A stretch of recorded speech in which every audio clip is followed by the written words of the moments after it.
Operation সিঁদুরের পর প্রধানমন্ত্রী নরেন্দ্র মোদীর প্রথম জনসভা বাংলায় 29 মে তিনি আলিপুর দুয়ারে আসছেন এবং সেখানে একটি সরকারি অনুষ্ঠান তার রয়েছে।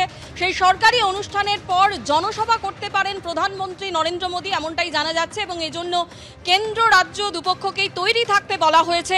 আলিপুর দুয়ারের প্যারেড গ্রাউন্ড ঘুরে দাবি করলেন মনোজ টিগ্গা।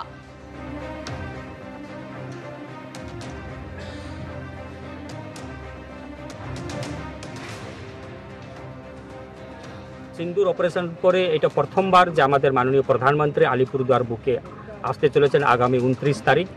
উনি আগ্রহ প্রকাশ করেছেন যে বাংলার বিভিন্ন জায়গাতে যাবেন, সেখানে আলিপুরদুয়ারকেও বেছে নেওয়া হয়েছে। এটা আমাদের সৌভাগ্য। এর আগে আপনারা জানেন যে 2011 এবং 2016 সালে মাননীয় প্রধানমন্ত্রী মাদারিহাটে এসেছেন 2011 সালে। সে সময় তিনি গুজরাটের মুখ্যমন্ত্রী ছিলেন এবং 2016 সালে প্রধানমন্ত্রী ছিলেন। তারপরে প্রথমবার আলিপুরদুয়ার জেলা হওয়ার পরে আমাদের মাননীয় প্রধানমন্ত্রীর আলিপুরদুয়ার জেলায় আসার আগ্রহ প্রকাশ করেছেন।